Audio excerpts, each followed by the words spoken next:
Hey everyone! So, we've been diving deep into Ripple case studies lately, looking at all the customers actually using Ripple's products. And here's something that's been bugging me. I keep focusing on the heavyweight champions, the massive banks, the absolute giants of the financial world. But here's the million-dollar question that keeps coming up. Why aren't these institutional powerhouses using XRP at scale right now? I mean, seriously, where's Bank of America with their XRP integration? If Ripple is this game-changing, super efficient solution, and XRP is supposedly the future of payments, why aren't we seeing massive adoption happening everywhere we look? That's exactly what we're going to unpack today. Because here's the thing. We do have case studies showing these players working with Ripple. They're definitely using things like Ripple payments and custody solutions. But when it comes to XRP itself, well, that's where things get interesting. Let me break this down for you. The Big Bank Reality Check. So I've been looking at articles like this one. It was actually updated just this past July. The headline? 12 banks using XRP. Sounds promising, right? We're talking about some serious players here. SBI, Santander, PNC Bank, American Express, Standard Chartered, MUFG Bank, CIBC, and several others like Kotak, Mandiri Bank, BTEC, Instarem, and Rack Bank. When you read through this stuff, it all sounds incredible on paper. You see things like SBI is using XRP with Ripple's on-demand liquidity solution, or Santander is leveraging RippleNet and XRP. But here's my reality check. Where's the actual meaningful usage? Where's that major, significant adoption we keep hearing about? I'm going to be brutally honest with you. I'd argue that almost none of these players are using XRP at any meaningful scale. And that raises the obvious question. Why the heck not? The SEC excuse that doesn't hold water anymore. Now, your first thought might be, well, it's obviously the Ripple SEC case holding everything back. Wrong. That excuse is officially off the table because the case wrapped up at the beginning of August. It's done. Finished. Case closed. Literally. So if it's not the SEC drama, what's really going on here? The 7-year mystery. Here's what's really wild. Big banks have been working with Ripple for over 7 years now. I've got lists going back that far, showing tons of these same banks, plus many others that were supposedly on board. There was even a time when Ripple had an official list on their website citing all these major banks. But even back then, years ago, we were asking the same question. If all these banks are really using XRP, why isn't the price going absolutely insane? Think about it logically. If genuine demand from these massive institutions was happening, we should be seeing supply shocks, right? The price should be rocketing to crazy highs because of basic supply and demand economics. But that's not happening. Which brings us back to the core issue. Are these banks actually using XRP in any meaningful way? I've got an updated list here from Medico, plus some recent acquisitions. It's honestly a pretty substantial list of financial institutions. We're also seeing those mysterious NDAs and various announcements popping up. Finally, some real movement. But wait, here's where things get interesting. Remember that announcement with DBS Bank and Franklin Templeton? Now, this is where we're starting to see some actual XRP use cases becoming reality. And timing is everything here. This is happening after the SEC case wrapped up in early August. We're finally starting to see some real updates. And DBS Bank? They're not some small-time player. They're absolutely massive. So the question becomes, are we finally at the turning point where real large-scale XRP adoption is about to happen? Let's dig deeper. Real XRP use cases are starting to emerge. We've actually covered DBS Bank before, and what they're doing is pretty fascinating. They're powering repo markets using tokenized collateral and stablecoins. And here's the kicker. This is all getting tokenized on the XRP ledger. We're talking about SGDZED here, and it's going to be listed on DBS's digital exchange, earning yield and opening up completely new liquidity venues. Pretty cool use case, right? But here's the reality check. This is still just the beginning. We're seeing the foundation being laid, but we still need to wait for it to actually scale up. So what about all those other banks that have been building around Ripple for literally years now? More players joining the game. Check this out. We've got another recent addition, BBVA. And this is no small fish we're talking about here. Their focus? Custody services. Now, here's something crucial to understand. Custody also involves tokenization. And we already know Ripple has been pushing the XRP ledger hard for tokenization use cases. So this could definitely mean XRP gets tapped in a major way. But again, we won't see this at massive scale just yet, because it's only just beginning. Or look at this RLUSD partnership with BNY Global. That's BNY Mellon we're talking about. Another fantastic use case, though this one's focused on custody for now. The million-dollar question.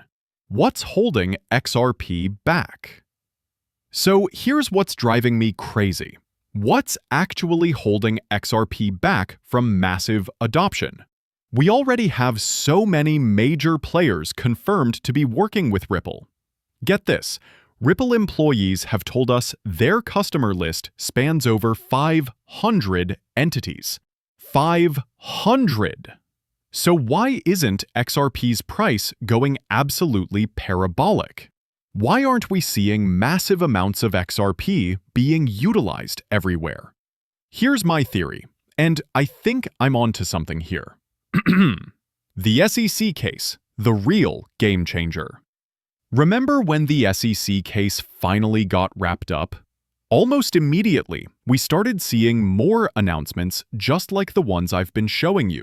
It's not a coincidence. And if you think back even further, around March, when Ripple basically said, "We're done pursuing this part of the SEC case," that's when we started seeing more acquisitions, more expansion around XRP. The impact was undeniable. But here's the thing. This isn't full regulatory clarity for all of crypto. This is clarity specifically for XRP. Crypto as a whole? Still largely unregulated. Ripple's regulatory master plan.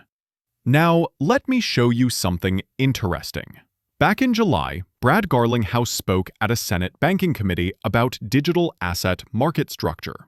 Listen to what he said. "I urge you to prioritize the passage of market structure legislation for digital assets to ensure the U.S. becomes the crypto capital of the world." Speaking on behalf of the crypto industry, I urge you to prioritize the passage of market structure legislation for digital assets through this committee and the full Senate, to provide the rules and regulations needed to ensure that the U.S. becomes the crypto capital of the world. Once market structure legislation for digital assets becomes law in the United States, this will catalyze a new era of U.S. competitiveness and unlock efficiencies in financial transactions, dramatically helping consumers and businesses alike. Ripple hopes to see this become a reality, and we look forward to working with you to help make this happen. Here's what's brilliant about Ripple's approach. They've been embracing regulation from day one. While other crypto companies were running from regulators, Ripple was literally talking about how proper regulation unlocks this market in a massive way. They've been prepared for this regulatory environment since the very beginning. And you know what else we know? With them pursuing that banking charter license plus the Fed master account, Brad Garlinghouse said it perfectly on CNBC. We're not anti-regulation, we want it done the right way. The Genius Act. The first domino falls. So, how exactly do they get in? Well, it's all about going through the proper regulatory process, plus getting that crucial market structure legislation passed.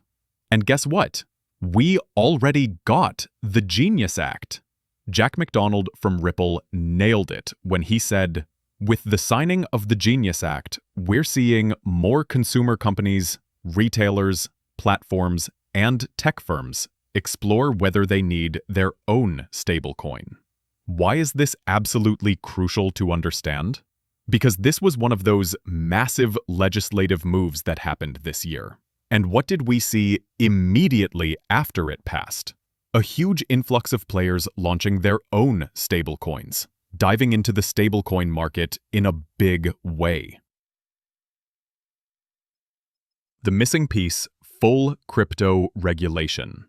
Now here's where it gets really interesting. If we're thinking about the next phase of legislation, this brings us back to our core question. Why isn't XRP being adopted at scale yet? The answer? Crypto is still largely unregulated.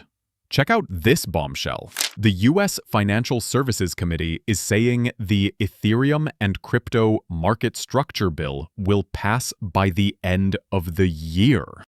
Exactly right. We passed in the House in July the Clarity Act, which got 78 Democratic votes, meaning we had a strong bipartisan vote over the suspension of vote level in the House, meaning more than 290 members came together to vote for the Clarity Act, which is that market framework which will make America the most competitive digital asset nation in the world when you combine it with the Genius Act that President Trump signed into law in July, which is the dollar-backed payment stablecoin legislation. And you are somewhat gratified with what the Trump administration has done. There's been some progress, obviously, with the Genius Act, but what I didn't realize was how more advanced, is that the right word, for crypto use in the economy is in South America. And maybe even in Europe, maybe even in Europe in terms of legislation, where we're definitely ahead with liquidity and we've had some good IPOs, but we're lagging without this structure in place. That's right. We can't be competitive and lead the nation in fintech if we don't have this market framework. I told President Trump back in July that if you sign the Genius Act and you pass it, it's like passing a bill that authorizes the use of a cell phone, but you have no cell towers.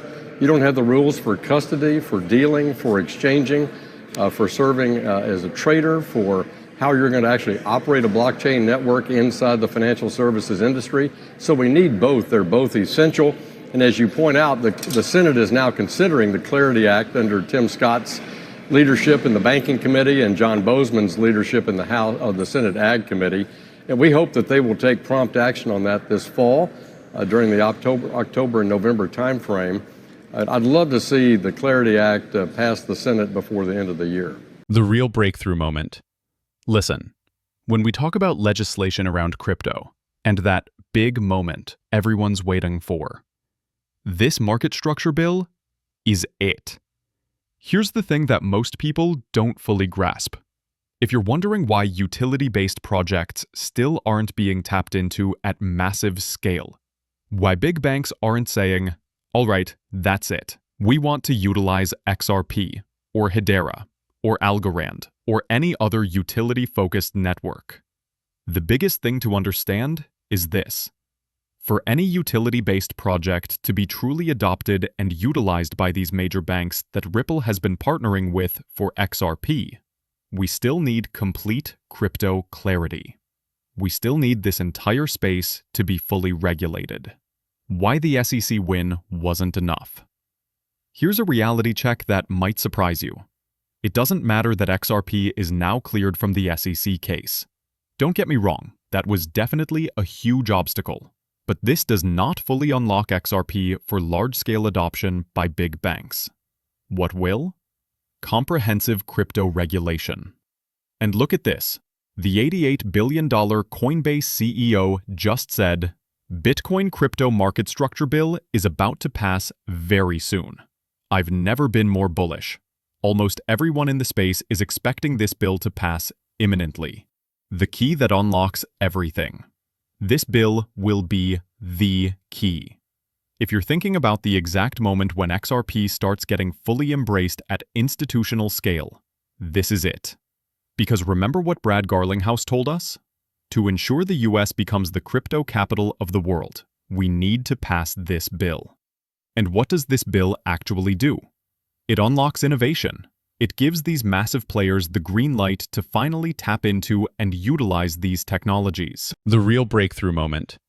Listen, when we talk about legislation around crypto, and that big moment everyone's waiting for, this market structure bill is it. Here's the thing that most people don't fully grasp. If you're wondering why utility-based projects still aren't being tapped into at massive scale, why big banks aren't saying, all right, that's it. We want to utilize XRP, or Hedera, or Algorand, or any other utility-focused network. The biggest thing to understand is this. For any utility-based project to be truly adopted and utilized by these major banks that Ripple has been partnering with for XRP, we still need complete crypto clarity. We still need this entire space to be fully regulated. Why the SEC win wasn't enough. Here's a reality check that might surprise you. It doesn't matter that XRP is now cleared from the SEC case. Don't get me wrong, that was definitely a huge obstacle. But this does not fully unlock XRP for large-scale adoption by big banks. What will? Comprehensive crypto regulation. And look at this. The $88 billion Coinbase CEO just said, Bitcoin crypto market structure bill is about to pass very soon. I've never been more bullish. Almost everyone in the space is expecting this bill to pass imminently. The key that unlocks everything. This bill will be the key. If you're thinking about the exact moment when XRP starts getting fully embraced at institutional scale, this is it. Because remember what Brad Garlinghouse told us? To ensure the US becomes the crypto capital of the world, we need to pass this bill. And what does this bill actually do? It unlocks innovation. It gives these massive players the green light to finally tap into and utilize these technologies. One more piece of legislation that, as you said, got bipartisan support in the House already and now is being debated in the Senate.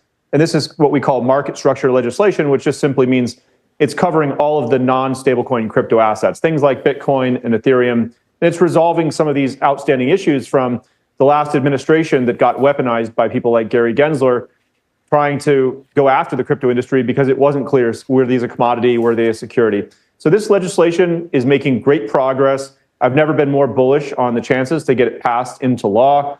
This freight train has left the station, and there's people on both sides of the aisle in the Senate that are eager to get this legislation put on the books. Now, this hasn't stopped the big bank lobby from coming in trying to throw a wrench into things. They actually want to go in and ban rewards on stablecoins, and that was already settled in the prior Genius Act that I just mentioned. But I'm not too worried about it. The senators we spoke to aren't really going to entertain reopening that issue, and so hopefully this legislation gets passed into law very soon. Well, listen, this is one of the rare... The breakthrough moment we've been waiting for. When I think about everything we've covered today, this truly is the big moment for crypto. This is the one thing we have all been waiting for patiently. I genuinely believe this is going to be the moment when utility-based cryptocurrencies finally get completely unlocked and unleashed in a massive way. We're talking about institutional players, enterprise players, everyone finally getting the green light. This is that moment. The simple truth about XRP adoption. So, if you've been wondering why XRP hasn't been adopted yet, why these big players we've been hearing about for years haven't fully embraced XRP, here's the simple answer. Regulations. That's the number one reason, period. It's not about the SEC case. It's not about, oh, this technical issue, or oh, that partnership problem. It's regulations. That's the most straightforward way to put it. These massive institutional players, they're still sitting on the outside of the gate, waiting for regulations to finally unlock everything. Wrapping up. So there you have it. The real reason why we haven't seen XRP adoption at the scale we all know it deserves. But here's the exciting part. We're closer than ever to that regulatory breakthrough that changes everything. If you found this breakdown helpful and want to stay updated on when this market structure bill passes and what it means for XRP, definitely smash that like button and hit subscribe with notifications on. Trust me, you won't want to miss what happens next in this space. What do you think? Are you as bullish as I am about what's coming once we get full regulatory clarity? Let me know in the comments below.